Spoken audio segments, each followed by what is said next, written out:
Afternoon. This is Dr. Olu Asekun here. Welcome to our weekly podcast. You are welcome. Please remember to invite your family, friends, invite your colleagues at work. Today's topic is particularly interesting because it's an open question. Today is going to be an open question, so it's interesting. We've been receiving series of questions from text messages, WhatsApp messages, emails. So today we decided to throw this open so that we'll be able to address it. If I recollect correctly, I think we already have about 5 pages of questions. So it's a lot of questions. Hopefully, we'll be able to answer all of them within the next 1 hour.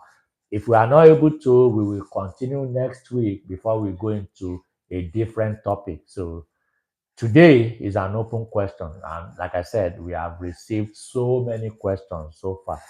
But we are still going to post the questions. Can you please post them? Okay. So we are going to post the questions and try as much as possible to answer the questions. If we are not able to complete it within the 1 hour, we will continue next week. But we will try our best. We already have a lot of questions. But if you have additional questions, open questions mean you can ask any question on any topic. Open question. That's what it means. So let's see. I'm not able to see the question. What did you do? So let's see. If you have additional question, today is an opportunity to send it in. Yeah, thank you. Okay, so the first question here. Good day, sir. I filed for my brother who lives in Nigeria since 8 to 9 years ago, but I've not heard back from USCIS. What option do I have? I'm sure that when you file, you should have received a receipt notice. So if you have received a receipt notice, what you need to do, go to USCIS website, look for processing time, put the receipt notice in it. It will tell you the processing time. If the petition has already been approved, then you go and check the visa bulletin. But I can tell you that filing for brothers, siblings of a US citizen, that is not considered a priority under the US immigration law. And the last time I checked, which was probably last week, the waiting time is over 15 years. So if you have only filed 8 to 9 years ago, you still have a long time to wait. But that doesn't stop the approval of the petition. The petition could be approved before the time. The petition may also still be pending, but it doesn't really matter whether they approve it or not. What is important is that visa has to be current before your brother can benefit from the filing. And right now, the waiting period for siblings of adult US citizens is about 15 year plus. Yes. So the next question. Good day, sir. My dad filed for me before he passed away, sir. That was 2009. Can I still have a chance to reopen the claim? Well, this question is not detailed enough. I mean, when your dad filed for you, were you physically here in the US? Are you outside the US? Has the petition been approved? What is the state of the petition? Was it at the National Visa Center? Is it still pending with USCIS? Do you have a US citizen? What is the legal status of your mom? Is she a US citizen too? Is she in a position to substitute your petition with that of your dad? I mean, there are lots and lots of information that is required to answer this question. But what I will say is that generally, when a petitioner died before the beneficiary gets to the US, it depends on the stage of the petition.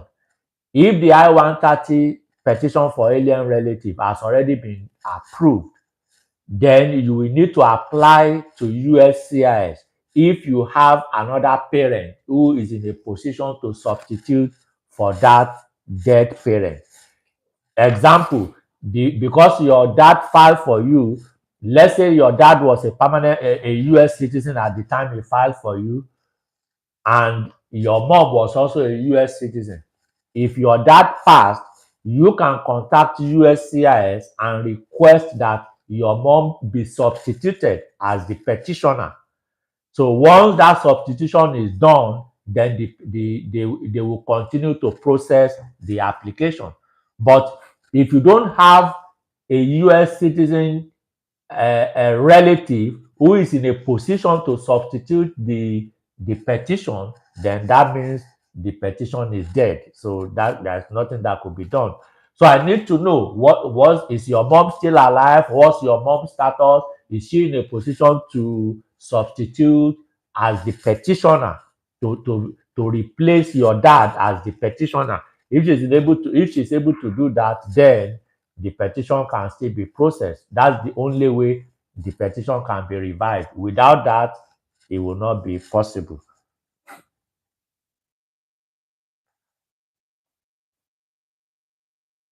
The next question. Oh, which one is this? Yes, I did receive it. He was responding to the very first question. Oh, I believe I've already addressed that. Yeah. Yeah, I've already addressed that. The waiting period for sibling is a long wait right now. Now, the next question. Can religion, you see, we have not even touched our own 5 pages of questions. People are already, so apparently this session is probably going to go beyond today. Yeah, okay. The next question. Can religious worker eligible for portability of job AC21? Please let me know. No, they are not. Portability of AC21 is applicable to secular jobs. Maybe somebody who is transitioning from H1B or O visa or P visa or L visa, generally employment-based applications. If the I-485 has been pending for at least 180 days, the beneficiary can change employer under AC21. That is not applicable to religious workers. Let me tell you this. You recall that religious workers, they have a completely different set of rules. Religious organizations do not go through a process known as labor certification.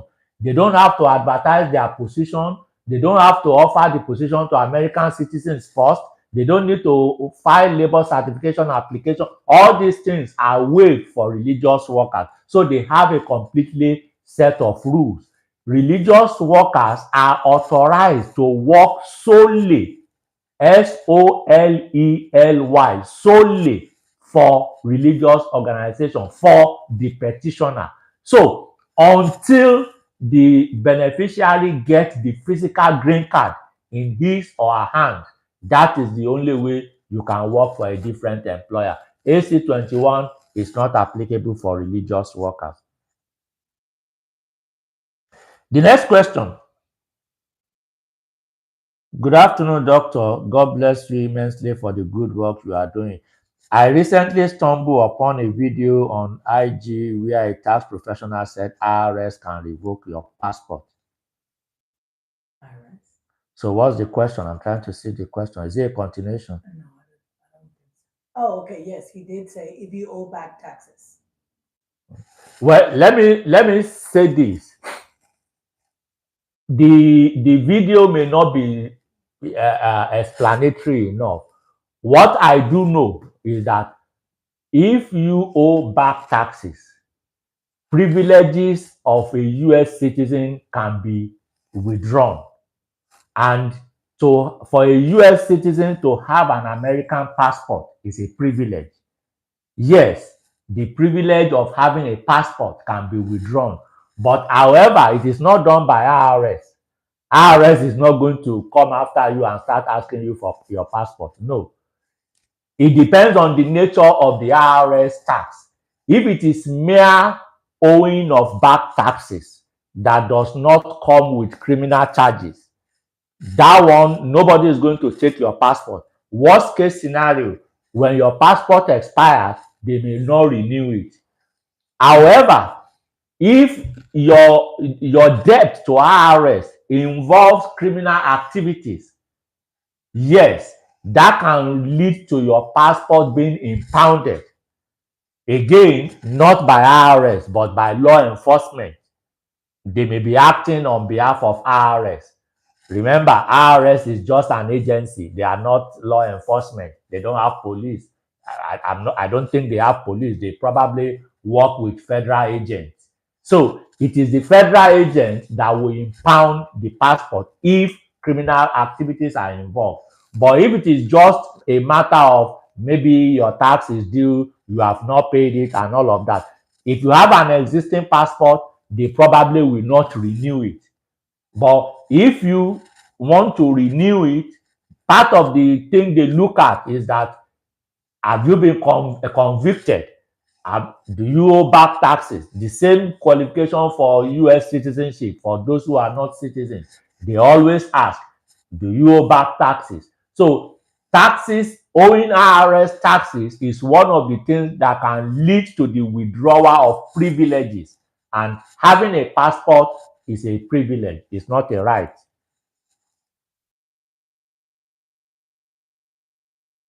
The next question. Good afternoon and welcome to our. Oh, this is From us. okay. The next question. I was still in Nigeria and I think to file for.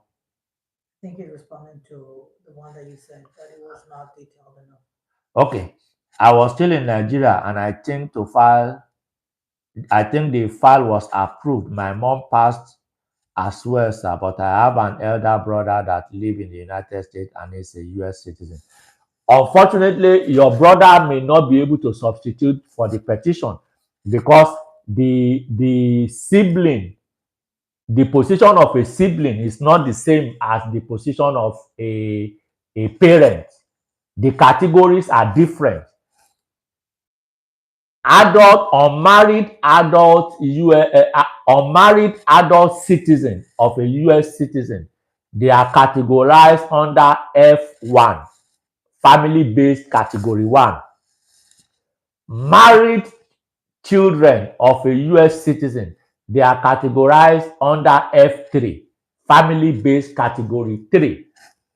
Siblings of adult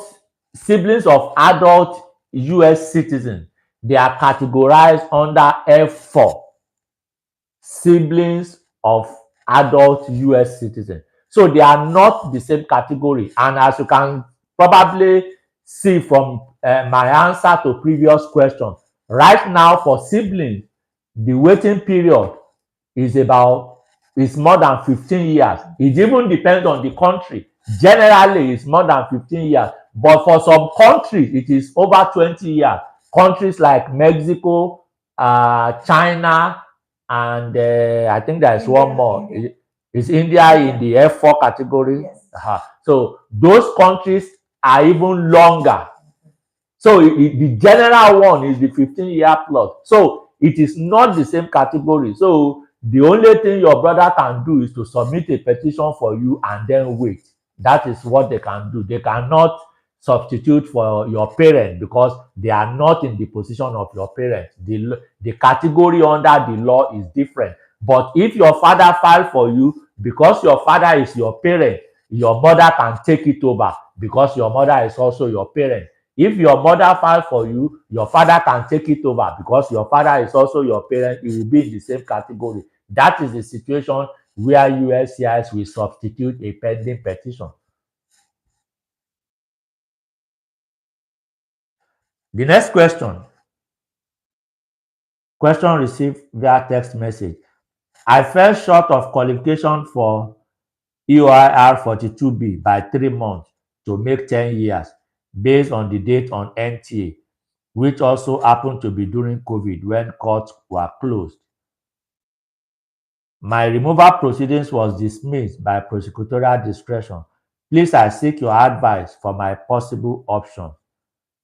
Well, again, there is no way I can answer this question. This is an open-ended question. I don't know what your status is. I don't know anything about you. I don't know how you entered the US. I don't know what you are eligible for. But let me say this. EOR 42B is one of those things that is granted by the immigration court only. From the name EOIR 42B, EOIR means Executive Office of Immigration Review. That is what it means. It is not part of USCIS. So that 42B is only available in court. This is one of the things that whenever whenever someone is asking the court to dismiss a case or to terminate a case or to use prosecutorial discretion, you have to look at the totality of it. I've seen clients who argue with me, oh, I need this thing to be taken out of court. Oh, I want to deal with USCIS. And I tell them that, look, you are better off in court because what the court can do for you, USCIS cannot do it for you. So those are some of the things you have to look into before you accept prosecutorial discretion. Prosecutorial discretion favors some people, but it doesn't favor everybody. So there are certain things that only the court can grant it. USCIS does not have the authority. EOR 42B is one of them. EOR 42B simply means cancellation of removal for non-permanent residents. So from the name, cancellation of removal, it means you have to be in removal proceedings before the removal can be cancelled. So USCIS does not have the authority to grant it. So before I'm not saying that you are wrong by accepting prosecutorial discretion. I'm just talking generally because I don't know your peculiar situation. However, if I was representing you at the time, I will have looked at a copy of the NTA. What is the date on the NTA?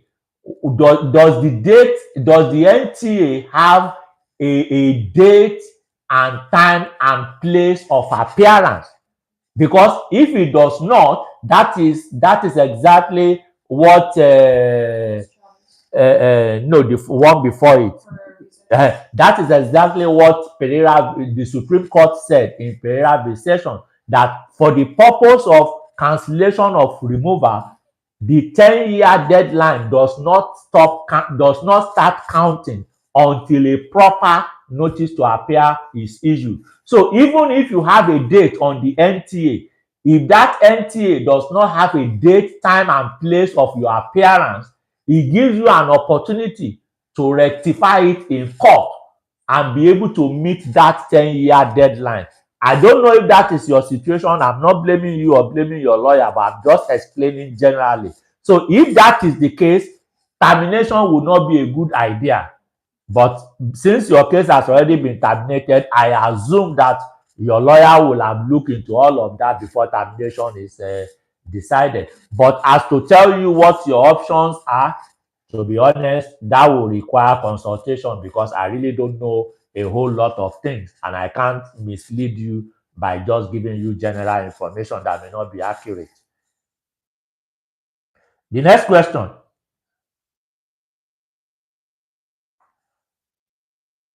My removal proceeding. Oh, is that not the same one I just answered?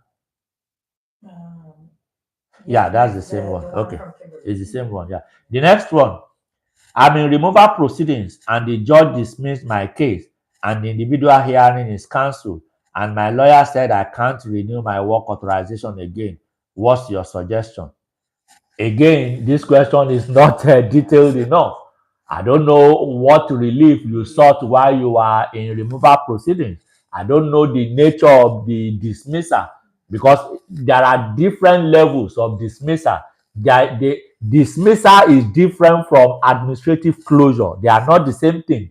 So prosecutorial discretion, they have different levels. So certain cases, if the case is administratively closed, even if you have additional relief before USCIS, you will still need to go back to court to go and reopen the case before USCIS will have jurisdiction. But certain dismissal, if the case is dismissed, then that takes the case completely out of EOR jurisdiction and take it back to USCIS. So there are more information that I will need. I can't just tell you this is how to renew your work authorization. You have to look at the totality of the case at the time that the case was dismissed, and what relief did you submit. For example, before your case was dismissed, did you submit an asylum application? If you did, and then subsequently your case was dismissed, you may still be able to get employment authorization. If your case was dismissed, even if your case was administratively closed, again, depending on the nature of your situation, you may still be able to get employment authorization. But it is not in all cases that you may be able to get employment authorization. So you may need to provide additional information or maybe do a consultation so that we look more closely to your case and give you an accurate advice. The next question: I'm a compliance officer and specialize in anti-money laundering and a parish pastor in one of the parishes in Lagos. What will be the process? I believe this is a continuation.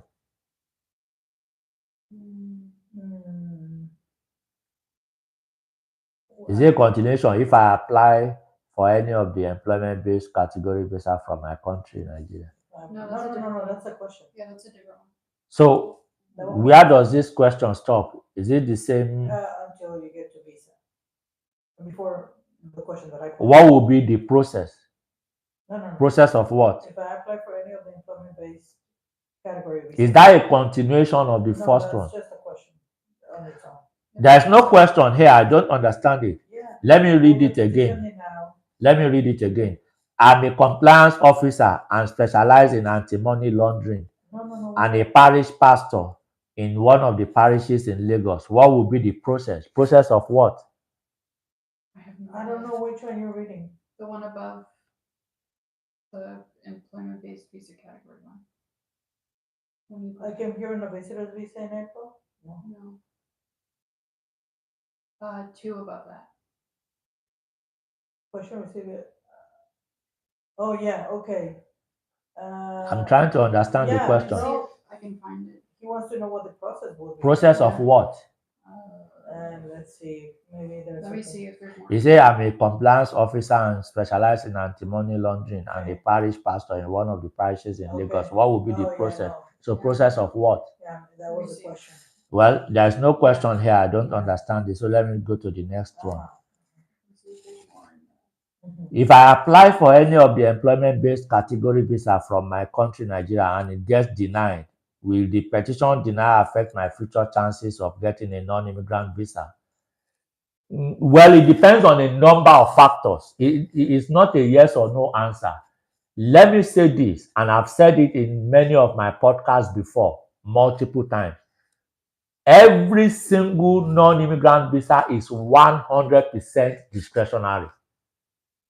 No matter how much qualification you have, no matter how much documentation you have, it could be denied with or without reason, and there's no provision for appeal. That is the way the law is. That is the way the Congress gave the Department of State the authority. So it doesn't matter whether you have applied for an immigrant visa, whether you have applied for EB2, whether your visa, non-immigrant visas could be denied with or without reason. Having said that, applying for an immigrant visa may also affect the officer's decision in deciding to give you a non-immigrant visa in the future. Because the reason for that is this: every non-immigrant visa requires the applicant to show that he or she does not have the intention of migrating. That is why they always ask for economic ties, social, financial ties to the home country. They want to be sure that you are applying for a visiting visa, for example, but that doesn't mean you want to come back. If you go, you may not come back. So they want to be sure. Now, when you apply for employment-based visa, especially in the immigrant category, because employment-based visa also have non-immigrant category. So if you apply for employment-based visa in the immigrant category, that shows that you already have the intent to relocate, to stay in the US permanently. So the officer may consider that in taking decision, but it is not a guarantee that that will affect you. It may affect you, it may also not affect you, because every non-immigrant visas are 100% discretionary. When we say discretionary, it means that the officer has the right to use his discretion anyhow. So that is why there is no provision for appeal when a non-immigrant visa is denied, because that is the way the Congress wrote the law, and that is the way it is. The next question. I came here on a visitor's visa in April from one of the European countries, but now I would like to stay in the US indefinitely and would like to know how that can be possible.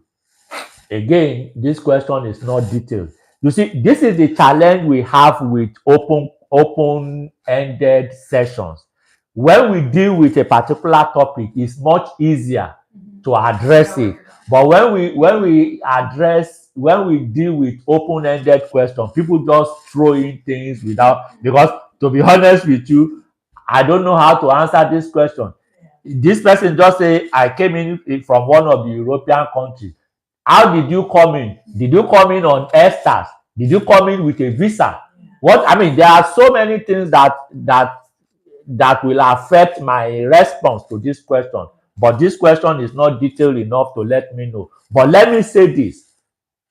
Let me assume that this person, because he said he came in from one of the European countries, let me just assume that this person has a European passport.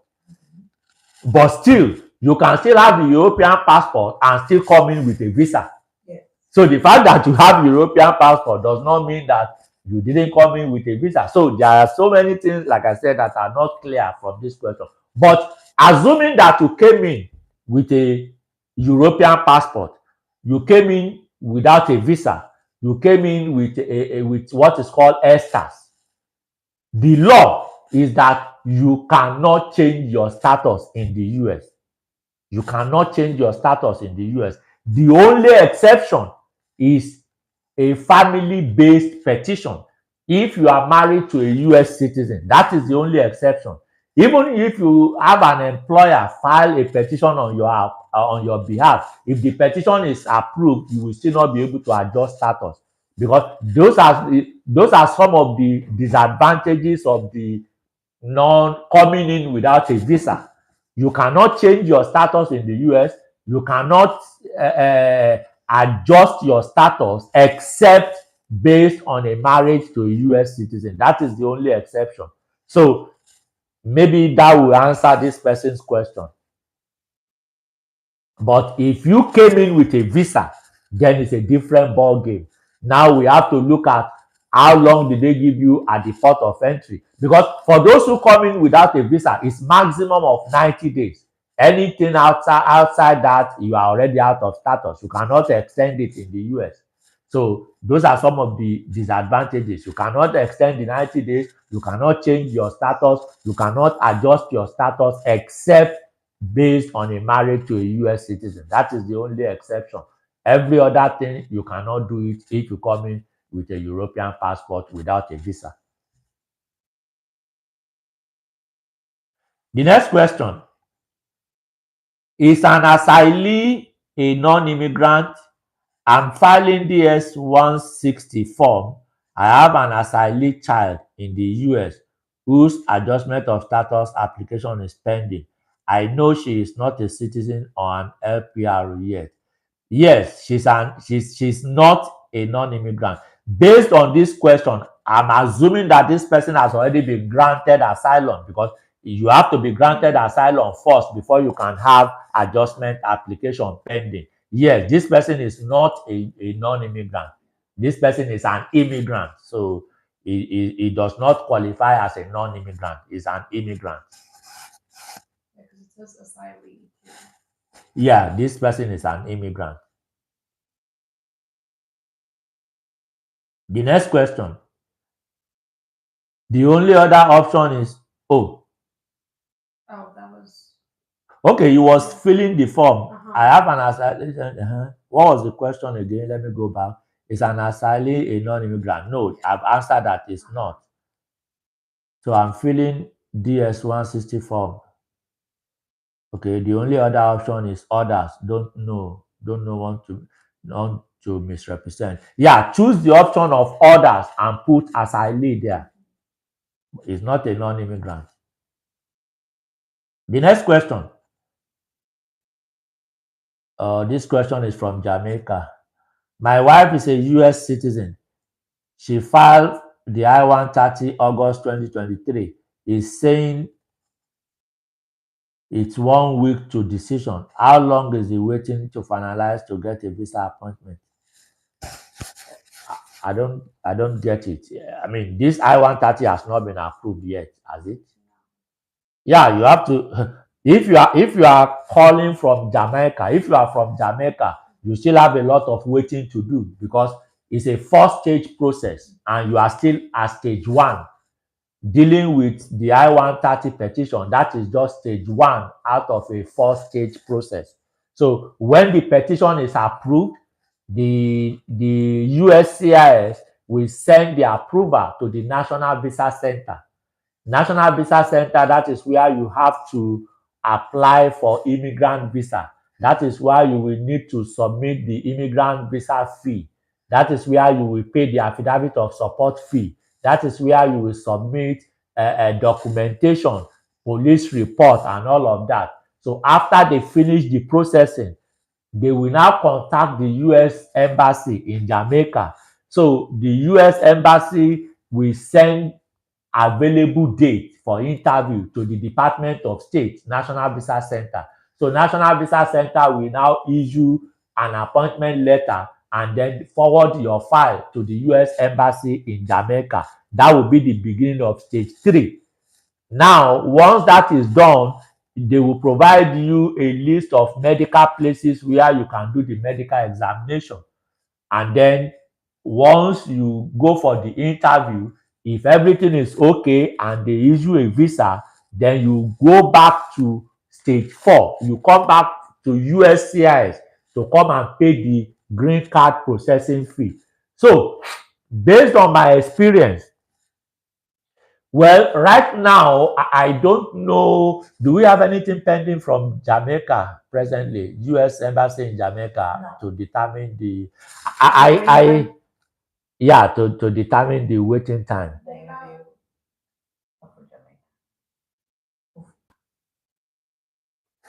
Right now, I can't tell you how long the waiting period is in Jamaica, because it depends on every US embassy is different. I mean, some embassies, the waiting period, the processing time after the approval from USCIS may be about a year and a half. And some embassies, it may be shorter. And some embassies may be up to 3 years. So no, this is a immediate family. Based on the petition, said, yeah, she filed my wife. So it's immediate family. Well, Immediate family cannot be up to 4 years. on average, I would say a little less than a year. It depends on the embassy. I don't know. I don't know how busy the US embassy is, but again, you are still in stage 1, so you still have to exercise a lot of patience. So even when USCIS approve, that does not mean that you buy a ticket and start coming to the US. So, however, if you have a visiting visa, You can actually come to the US. You don't even need to wait for USCIS to approve the I-130. If you have a visiting visa, you come into the US and apply for adjustment of status, even without waiting for the I-130 to be approved. But I'm giving this answer on the assumption that you don't even have a visa right now. You don't have a US visa. So in that case, you are going to have to go through the 4 stages of the process. And like I said, until they approve the I-130, you don't even start stage 2. So you, at the minimum, you still be looking at another 1 year before you can come to the US. The next question.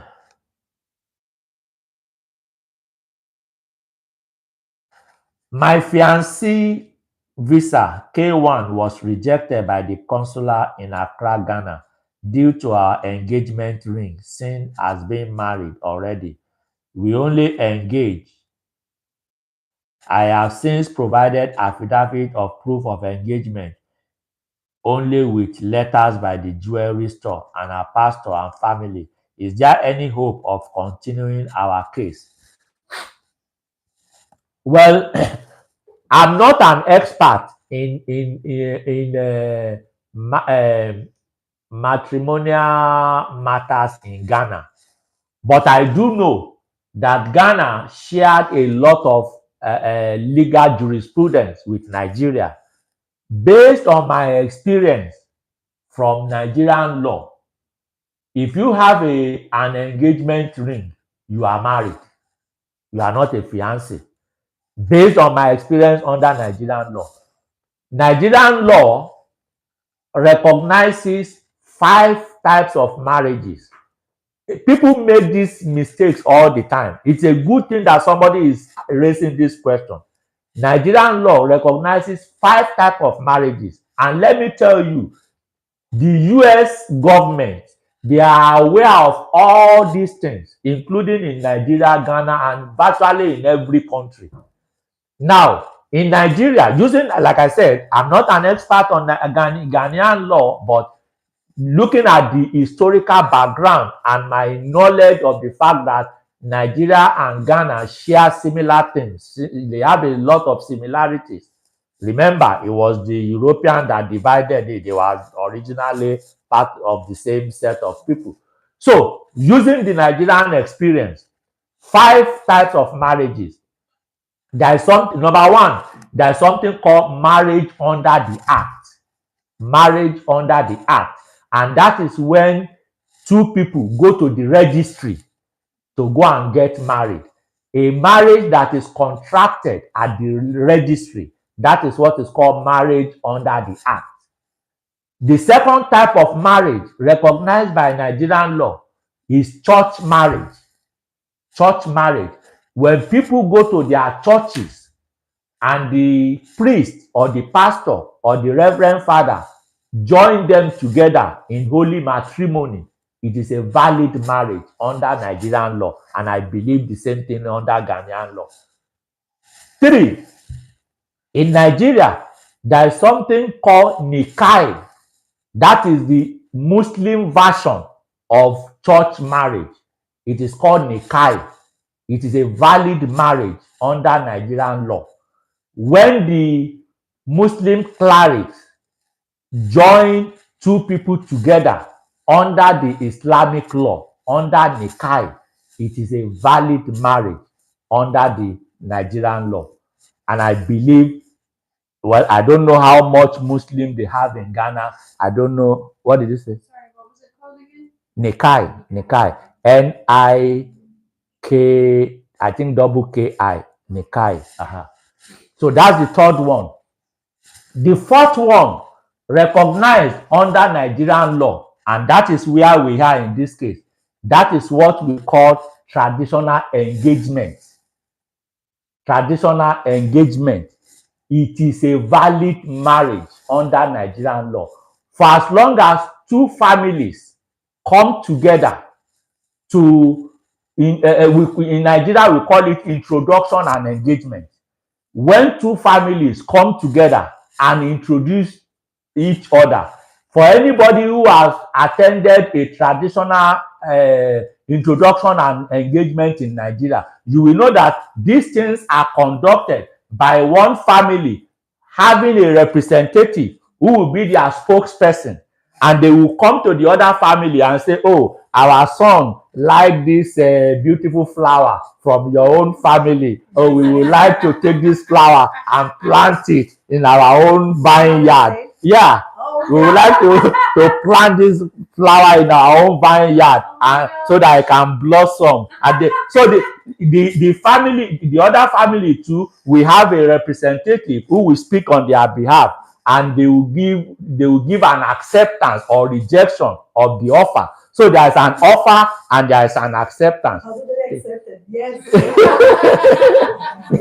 Like our flowers.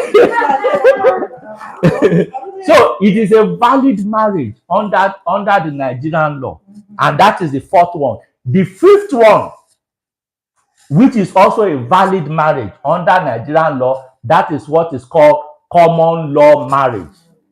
Common law marriage does not require anything. It only requires that two people, a man and a woman, usually, you start living together under the same roof, and you represent to people around, oh, meet my wife, oh, meet my husband. It's a valid marriage under Nigerian law. Even in Texas, here is a valid marriage. Common law marriage is a valid marriage. It's after a certain amount of time. In Texas, it has to be up to 6 months. You have to live together for up to 6 months in Texas. But in Nigeria, there is no time limit to it. Once you represent to people, once you live together and you represent to people, if anyone, any outsider can see you and ask you, oh, how is your husband? And you respond. The moment they have the impression that this person you are living with is your husband, is a valid marriage under Nigerian law. So I believe that they probably have the same thing in Ghana. I'm not 100% sure. As I said, I'm not an expert on Ghanaian law. So it may not be the same, but I suspect that it is the same. So if you are engaged, you are married. To now come back to your question, what I will advise you to do, rather than continue wasting time, let your wife come back to Ghana. Go ahead and go to the registry. Get married. Let her come back here, file a petition for you as her spouse. That's it. But based on my knowledge of the Nigerian law, which I've explained, I don't see you changing the embassy's mind about the fact that you are married, because it is a valid marriage under Nigerian law, and I suspect under Ghanaian law as well. The next question. I filed my EB2 national interest waiver in September. When can I be expecting a decision? Well, again, there are so many things that I don't know. Was this only I-140? Of course, it's probably going to be only I-140. So if this was filed, there is provision for expedited processing. So there is something called premium processing. Premium processing allows USCIS to adjudicate your case within 15 business days. So if you are desirous of getting an answer as quickly as possible, you can upgrade it to premium processing. Even if you didn't do premium processing before, you can do the premium processing now. How do you do premium processing? Complete form I-907 and pay the filing fee. Send it in, and they will process it within 15 business days. However, if you want to wait for the original one without the premium processing, right now, have you checked? Can you please help me check the 10 to 12 months. Okay, the current processing time says 10 to 12 months right now. But again, if you are in a hurry, just pay the premium processing fee and you will get an answer within 15 days. It's $2,805. Okay, I've just been told that the filing fee to expedite it is $2,805. $2,805. It was increased. Yeah, it was increased in April of this year, on April 1st. That's when they increased it $2,805 to expedite it, 15 days. No, they even increased it to 30 days. Or We they go back just to got 15? one. No, That was 15 business Oh, business day. Before it used to be 15 calendar Oh, days. I see. Now 15 business days. But we got one that was 45 because 45 it was at days. a different service center. But we just got another one that was only 15. Was there a request for evidence on Um, that 45 one? yes. Oh. The next question.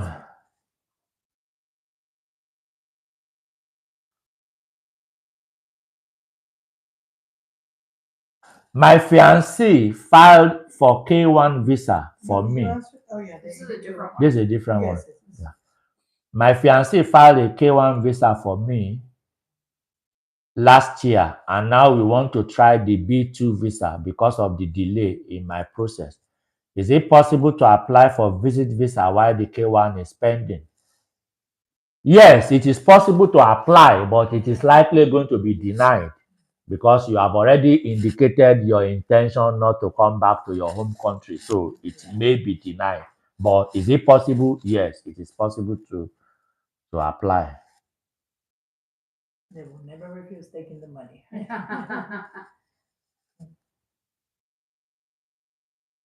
Some calls are just disturbing my phone here. Mm. The next question. I married, oh gosh.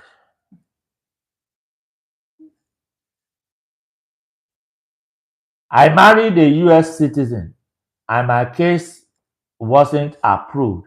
I've already stayed for 3 years and I went back to Nigeria. What can I do to enter the USA again? This is my 4th year outside of the country. Again, I have no idea what the question is all about. I don't have information. I cannot just be guessing. I don't have information. If your case was denied, why was it denied? Is there a 204C? Is there? She was still inside. Aha. So I mean, there are so many things that can happen. But let me tell you this: if your case was denied because USCIS did not believe your marriage or did not believe that your marriage was real, if there is a determination that your marriage was entered into for the purpose of evading immigration law, that may be a problematic issue. That may be something that you may not be able to solve because Section 204C of the immigration law says that no petition shall be approved if an alien has previously been accorded or has sought to be accorded a preference category as the spouse of a citizen of the United States or an alien lawfully admitted for permanent residence by reason of a marriage determined by Attorney General to have been entered into for the purpose of evading immigration laws. Or 2, the alien has attempted or conspired to enter into a marriage for the purpose of evading immigration law. It says no petition shall be approved. So again, I don't have enough information to tell you how you can come back in. I also don't know your status. How did you enter the US? How long were you in the US? Were you out of status? Did you incur the 3-year bar? Did you incur the 10-year bar? Did you incur a permanent bar? There are so many things that I don't know. So this is not a question that I can just tell you, yes, you can come back. Yes, you cannot come back. It is not one of those yes or no questions. The next question. It says non-fiction story. What does that mean? That's the name of the. Oh, that's the name of the person. Oh, okay. I'm currently seeking asylum pending in the US. Can my wife visit me in the US with a B1, B2? Oh, yes. If she's able to get B1, B2, yeah, she can visit you. If she already has the visa, yes, she can visit you. But if she didn't have the visa, if she's just applying, the embassy, if they know that you are husband and wife, they may link her application for asylum with you, and then they may start asking you questions about your wife's application. So you want to be sure that you know the fact about our asylum application so that you don't complicate things. But if you already have your visa, yes, you can continue to use it. You can I have a lot of clients whose asylum application were pending, and the husband continued to come into the US and out. In fact, I had one that the last time that we went to court on the asylum case, the husband came visiting, and I told the husband that this is the time to wait so that all of you can get your green card together. But the husband insisted that he cannot wait, so he went back. A few weeks after, the green card was approved for the wife and the entire family. Now the husband is trying to come back asking for how he too can get his own green card. Unfortunately, the application is no longer pending. We can no longer join him. So now the wife we now need to file for him as a permanent resident.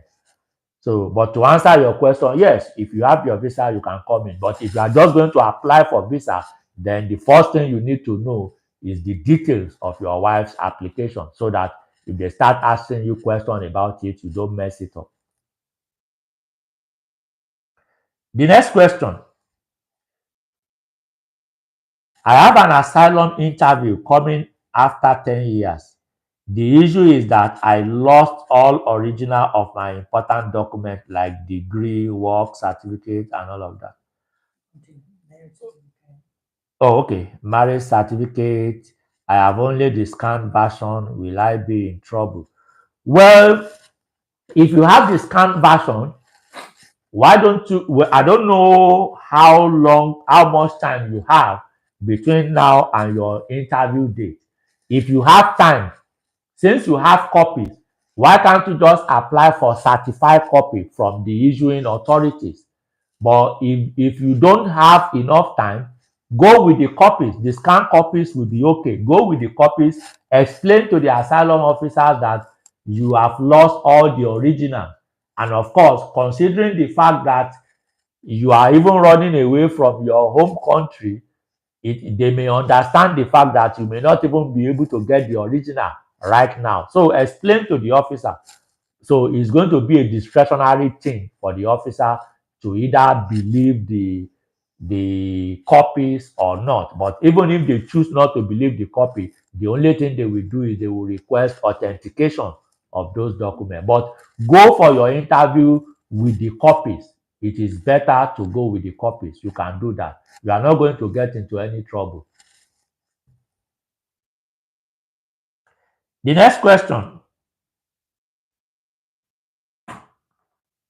Can you speak about the latest issues with respect to EB4 visa category with the priority date moving backward? Well, I really don't have anything to say. I mean, nobody have control over the priority date. I was explaining to one pastor yesterday that one of the challenges we have as lawyers is that we don't know how many applications immigration received in any particular month. I had hoped that by October 1st, because the US government is going to enter into a new fiscal year, which is fiscal year 2025. Fiscal year 2025 started from October 1st and is going to end in September 30th of next year. So I had hoped that because they are going to have a brand new allocation, that the visa availability will move forward. However, what I've realized is that because the November visa bulletin has been released and it didn't move forward, what I've realized is that I also don't know the number of backlogs they have. That I don't know.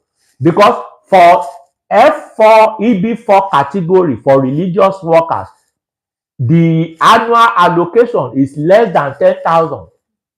So if immigration already have backlog of maybe 70, 80,000, how is it going to move? It is not going to move. So those are the things that we don't have access to when we project. Because ordinarily, if the backlog was like 3,000-4,000, with a new allocation of about 8,000 something, it will clear the thing and everything will move forward. But apparently, with the November visa bulletin out and the thing not moving forward, apparently they have more than the new allocation. So that is what that means. Unfortunately, we don't have access to that information. We can only guess. We can only project. Yeah, it's difficult. It's difficult. We don't have access to that. So we can only continue to wait and pray that the thing will move. So that's where we are on EB4. Now, the next question: how long will a person who filed a green card with priority date of January 2021 expect to receive their green card? Of course, if the visa is current, you will get your green card. It is for January 2021 EB4. Yeah, if it is current, if there are no issues, you should be getting your green card within 6 months. You should be getting your green card within 6 months. If there are no, yeah, if there are no issues, you should be getting it within. Oh, visa bulletin is January 1st.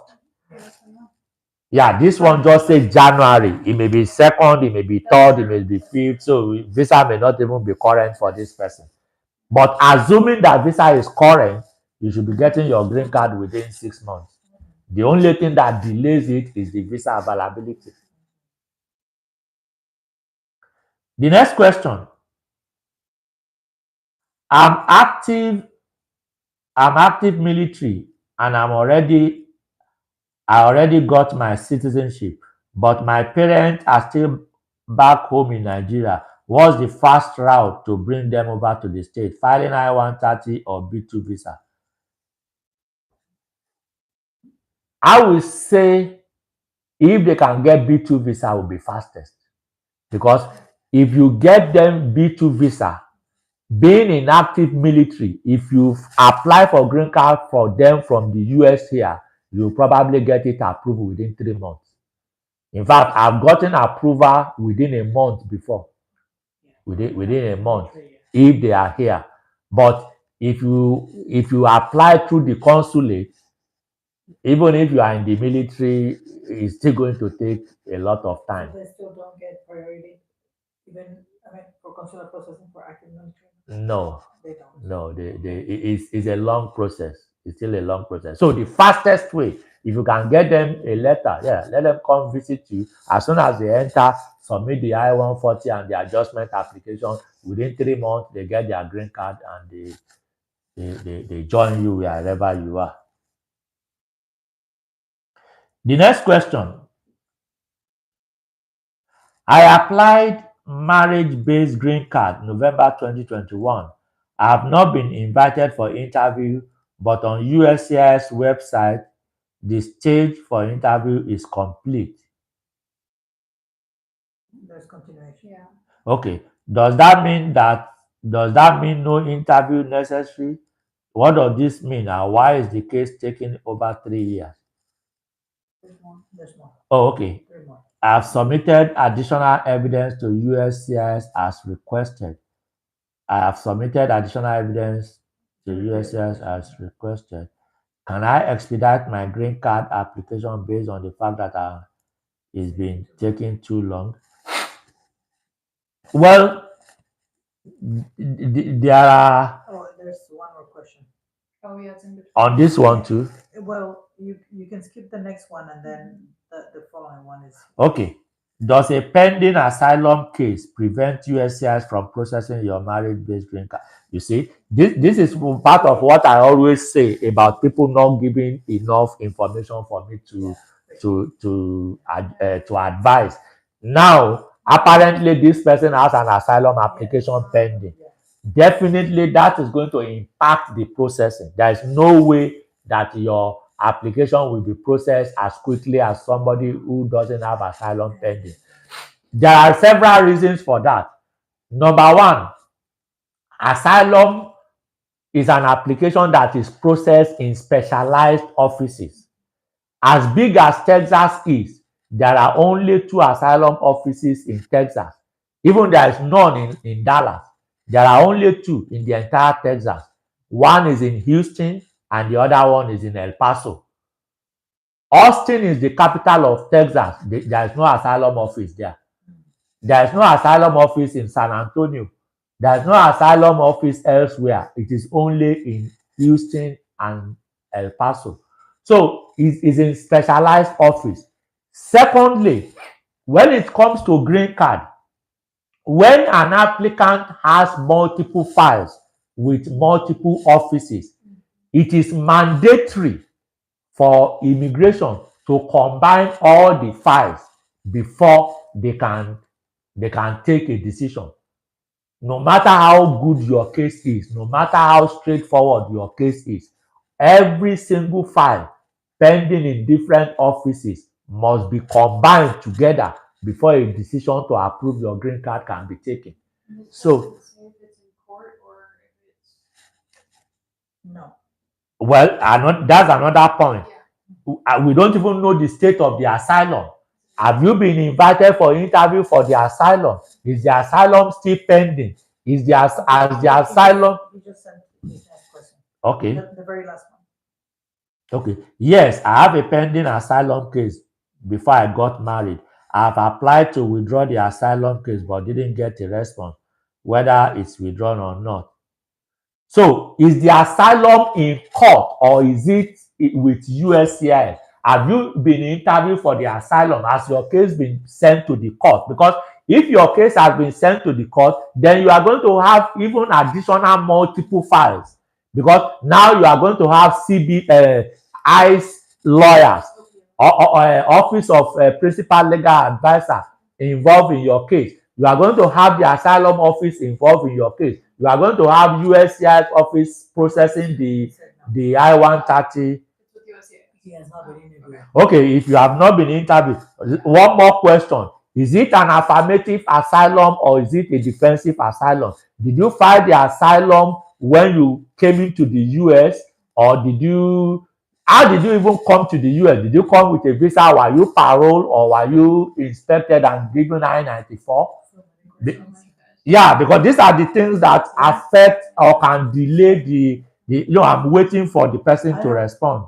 So, They say it's still with USCIS and came with a B2. okay, came with a B2, we still with USCIS. Okay, if your application has been pending for, did you say, I'm trying to go, is it 3 or 4 years? Well, it depends. Do you know what service center your application is? Because the last time I checked, applications that are pending at the National Benefit Center, I think the process time is about 60 something years, because it's about 62 months. Yeah, it's about 62 months. The last time I checked, please confirm. National Benefit Center. National Benefits. Yeah. National Benefit Center. 46 months. 40 is now reduced to 46 Yes, months. so So if your application is still pending for 3 years, it's still within processing time. But again, the first thing you need to know is, where is your application pending? Because I think the National Benefit Center is the most delayed type of processing center. So determine where your application is pending. If it is still within the processing time, there is really nothing you can do other than to wait. If it is outside the processing time, you can start doing service request. And as you are doing service request, tell your wife, who is a US citizen, to go and contact a congressman or senator. This is an election year and this is an election period. I mean, if Donald Trump can go and serve in McDonald's, you know that politicians will do anything right now to get votes. So since your wife is a US citizen, let her go to a congressman's office and say, you know what, this is what I'm going through. I need my wife's application to be, my husband's application to be approved and all of that. I guarantee you, this is the best time to get the politicians involved. So tell your wife to go to the congressman's office or go to the senator's office. They will be able to help. I believe that we skip one question while reading the. Yes. So do you know what that question The is? one, okay, so yes. Is it the one with part 1 and 2? Yes. Yes. Good afternoon. Oh, is it? No, My I wife thought. and I are currently on F1. Oh, I'm not sure I saw that. Let's see. Hmm.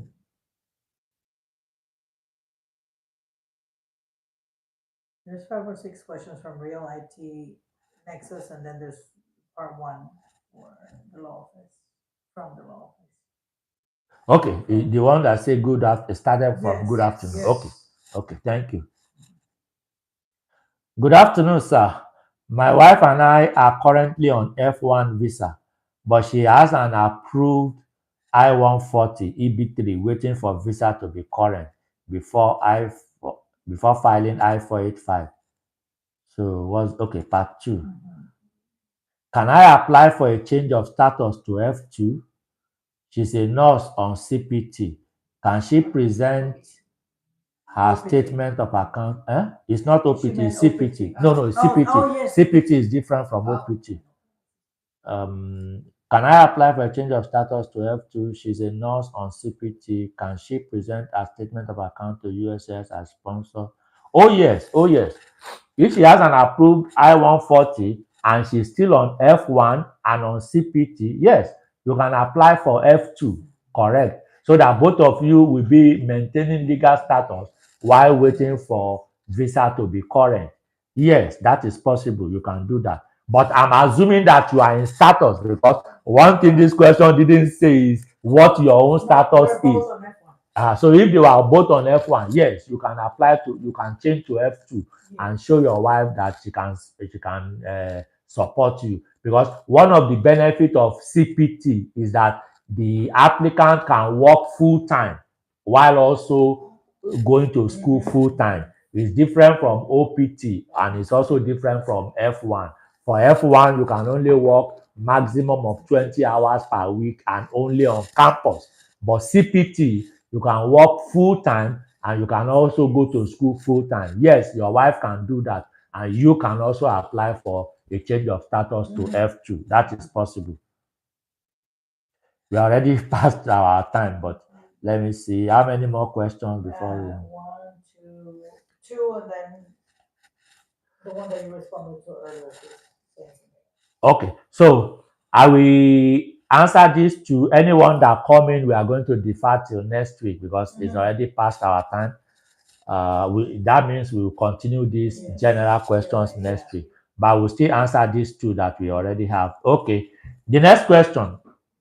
My friend's husband was paraded on TV as a criminal during NSAS protest and detained.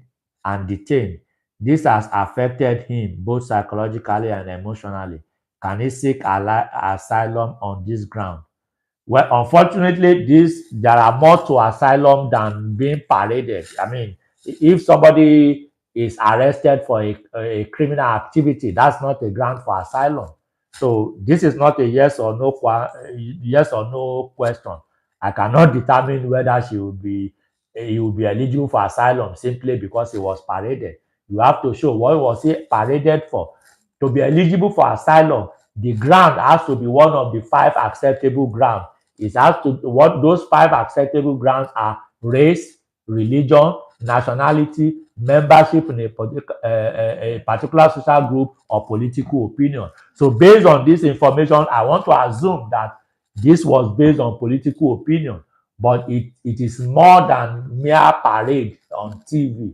So it's not a yes or no answer, but if he meet the requirement of asylum, yes, he may apply for asylum.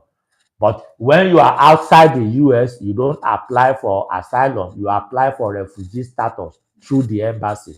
But if you are in the US, that's when you can apply for asylum. The next question. Can a beneficiary apply for his green card through marriage? When can a beneficiary? What does it mean? Well, I guess maybe after marriage. How long after can you file? Well, if it is how long after marriage, there is no waiting time. You can marry today and file today. For as long as you have the marriage certificate, there is no waiting time.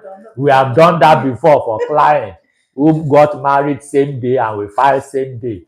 And and of course, it was approved.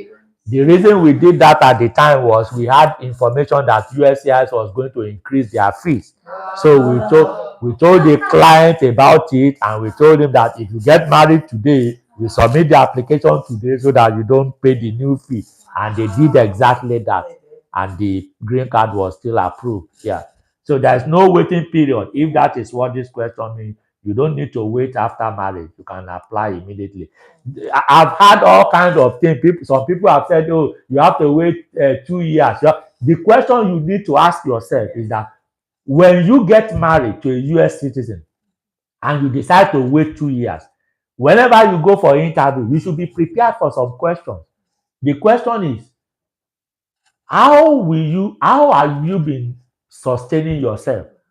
As a US citizen, why would I marry knowing that this person, by filing for this person will be able to add more, will be able to work and add more income to the family? Why would you not want to do that for 2 years? So it raises a lot of concern, but unfortunately, people don't understand it. It is the opposite that people do it. But the truth of the matter is that the longevity of the filing is immaterial. What is material is your marriage legit. That is all that matters. So you can get married today and file today. There is no problem. It is the evidence of a legitimate relationship that matters. Your intention to Yeah. proceed with a good faith. The next question. Thanks. Thanks. So the green card application is over 3 years, and my lawyer did service request, no response from USCIS. We will do the congressman's official. Thanks. Okay. If it's been over 3 years and they're able to do service requests, They need to first check where it is pending, because you can't file mandamus if you are still within processing time. Mandamus requires you to exhaust administrative processing. Yes. And if you are still within processing time, that is not exhausting administrative processing. USCIS does not let you do service requests if it's still within the posted processing time. That's why I said she need to confirm. San Francisco. That's California Service Center. So what is the processing time for California Service Center? 15 months.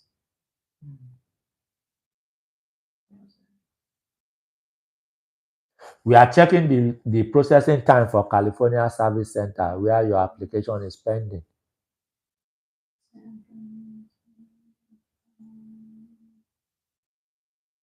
15.5 months. Okay, so it's already okay. So go ahead and do the congressional thing that I've told you, because like I said, this is the best time of the year to do that. Not even of the year, best time in 4 years. Before you have another opportunity like this, it's probably going to be 2028. This is the best time. Every politician now will listen to you. Even if otherwise they wouldn't even say hi. Yeah. Now they will greet you, they will hug you, they will do anything just because they need your vote right now. So let your wife do that. However, if you do that and it doesn't work, then go ahead and file mandamus. He just sent the last question, he said. Okay. The very last one. One last question, please. Well, Mr. Vidoja. Yes, your wife can petition for your kids. Yes, your own application doesn't have to be approved before she can do that. Your wife can go ahead and petition for your kids. Okay, the last comment. Thank you for all your help. I appreciate your entire team always. God bless you all. God bless you too. And remember to join us next week. And as I stated, we are going to continue these open questions next week, because we still have our own almost 5 pages of questions that we didn't get time to answer today. So we will continue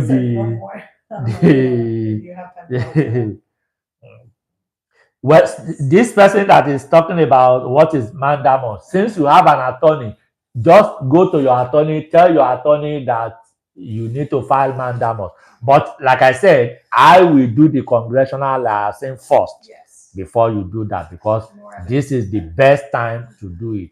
And also, if you do it and it doesn't work, it will also be additional evidence when you go ahead and file the mandamus. So God bless you. We hope to see you again next week. Remember to invite your family, friends, colleagues. You will agree with me that we provide lot of information here, and the only thing you can do to show appreciation is to let others know about it. let others also benefit from it. We are doing this because we see things that people go through day in, day out, especially avoidable errors, avoidable mistakes, things people do without the understanding. So that is why we are doing this, and the only way to show appreciation, let others also know about it so that more people will benefit from it. God bless you. We hope to see you again next week. This is Dr. Olu Asekun. Good day.